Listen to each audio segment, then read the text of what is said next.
Psalms 139, 14 through 17.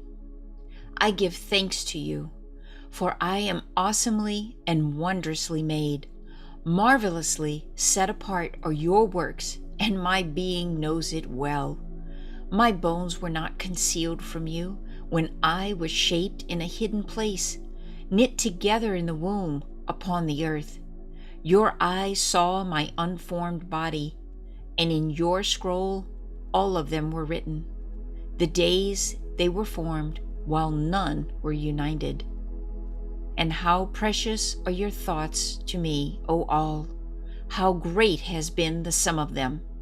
Now, did you know that every single strand of human instructions is marked with the name of Elohim? How, you ask?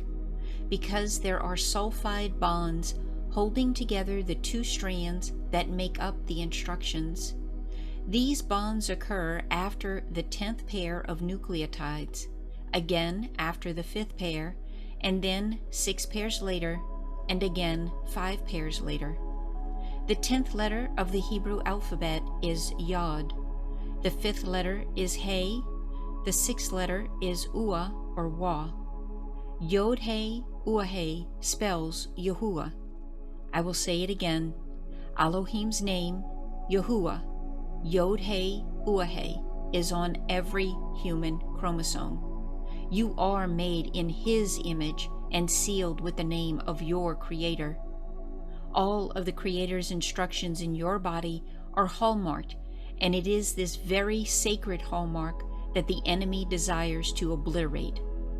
By putting loaded foreign sequences into the instruction scroll, one can sneak fragments of foreign enemy instructions through the carefully guarded nuclear walls and unload their contents into the scroll of the instructions that Elohim wrote for you. That's like pasting some pages of a counterfeit author's book into the middle of the instruction blueprint that Yahuah wrote. What is actually happening is that the name of Elohim, written into the bond arrangement and the set-apart scroll, is being erased. The beautiful scroll, engraved by Elohim to create a man in His image, is being sabotaged. And from that moment of rewriting onward, instead of instructions being released from the palace for life, health, and security of the body, the inserted instructions loads up a new false instruction trolley with instructions for the natural factory in the Creator's instructions outside the palace to start manufacturing the enemy instructions. Our natural factory just does what is told. Whatever orders arrive from headquarters are immediately carried out.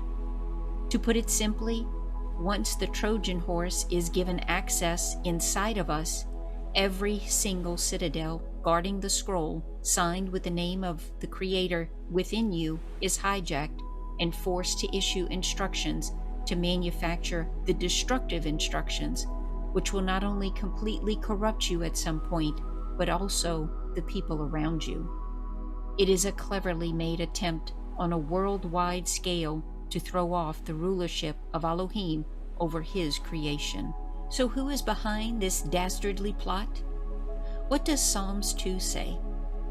In verse 2 of Psalms 2, the sovereigns of the earth take their stand, and the rulers take counsel together against Yahuah and against His Messiah, and say, "Let us tear apart their bonds and throw away their chains from us."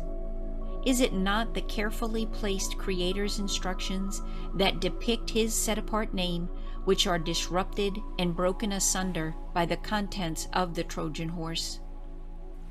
The word chains is a both in Hebrew, also means entwined rope or cords. Are not the Creator's instructions entwined like a rope? Perhaps you can now see the plan of the kings of the earth, the rulers who are banding together and arranging themselves against Yahuah. The plan is to hijack His creation, get rid of His image, remove His signature, and transform the human body into a grossly modified human PC hybrid which can be controlled externally. Sounds like science fiction, but tragically, it is the truth. The Satan hates all who are made in Elohim's image. Every earthen vessel that is intended to become a dwelling place of his spirit, receiving daily communication from the throne room of the heavens. For centuries, he has been content to defile the bodies and souls of men by enticing them into committing sin of every kind. But always, his greatest ambition has been to sit in the place intended only for Elohim, which is inside of our very being. 2 Thessalonians 2:4.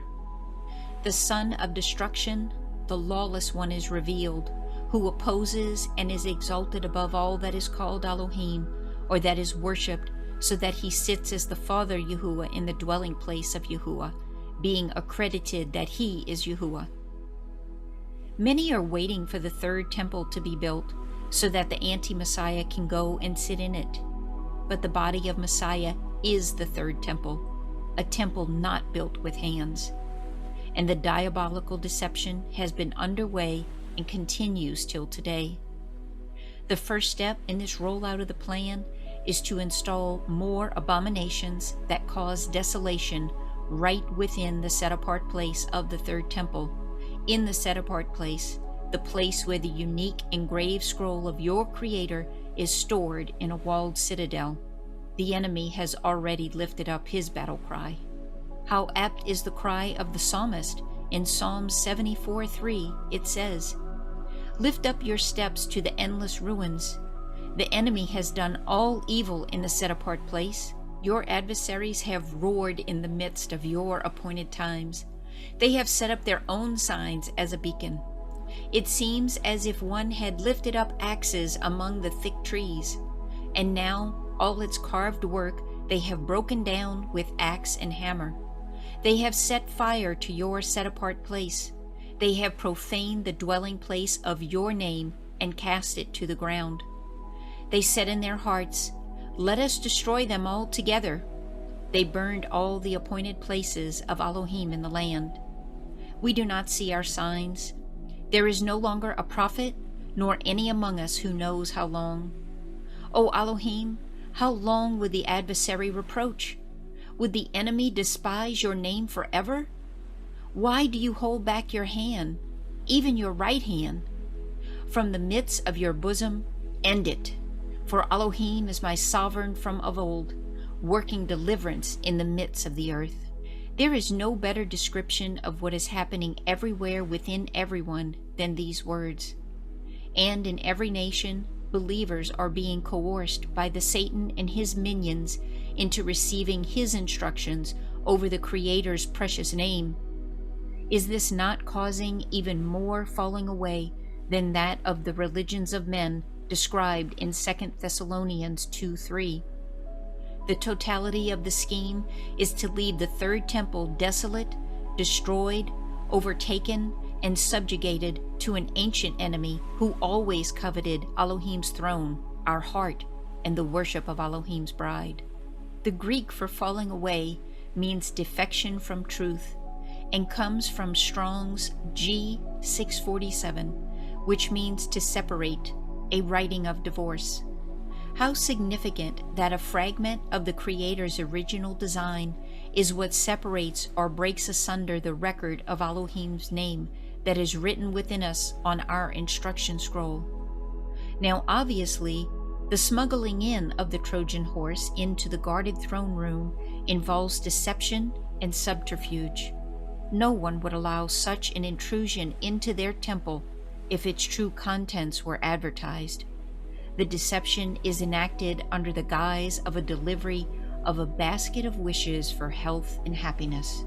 Revelation chapter 18 speaks of the judgment that is incurred by those who carry out this deception. As you read the selected verse, remember that the Greek word translated sorceries is pharmakia, the word from which we get pharmacy, or to dispense medicine. Revelation 18:23.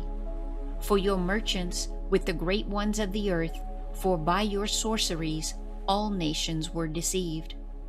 So it is pharmakia deceptions which are employed to pull the wool over the eyes over all the nations. 2 Thessalonians 2:11 says, "A strong delusion is released so that people believe the lie." The Greek word for delusion, Strong's G4108, planos, comes from a root word meaning the deceiver or impostor. The reoccurring theme is deception, which brings destruction. So it is no surprise that pharmakia also means witchcraft and comes from a root word meaning drug or poisoner. Poison is intended to induce the death of the victim. In Leviticus 17:11, the word tells us that the life is in the blood. It is surely no coincidence that the foreign deceptive instructions, which the body is forced to produce after it is hijacked, triggers coagulation in the blood, which in turn causes internal desiccation of Yahuah's creation. It is the Satan who seeks to kill, steal, and destroy. Yahusha HaMashiach came that you may have life and have it without end, and the Satan desires to remove Elohim's light and replace it with his image, which is darkness. Revelation 14:9 tells us that he has fooled us into taking an image, mark, or sign of his, which is the religions and the traditions of men, and remove Yahuah's. Revelation 14:11. Ask yourself, who else could be behind the erasing of Elohim's name in your set-apart life scroll? Beloved Elohim says, "My people perish for lack of knowledge."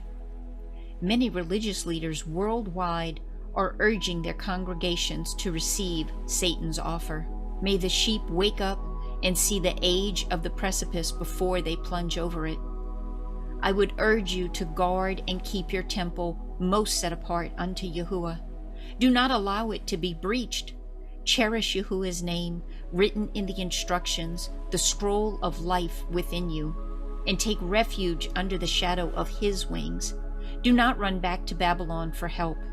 Do all that you can to protect your wondrously built natural defenses, and do not allow yourself to be misled. Be a lover of truth, seek truth, and go after the light. Do not succumb to those who call evil righteousness and scheme to overthrow and render your temple, set-apart place, desolate. You will pay for it with your very being. Rather, entrust yourself to him who is the way, the truth, and the light which brings life. Choose life and walk in the light. And I want to end with 2 Corinthians 6:16. What agreement does the temple of Elohim have with idols? For you are the temple of the living Elohim.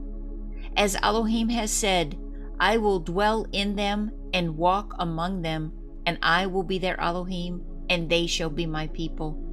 Therefore, come out from among them and be separate, and take hold of Yahuah, and do not touch the unclean thing. And I will receive you, and I will be a father to you, and you shall be my sons and daughters, says Yahuah Almighty.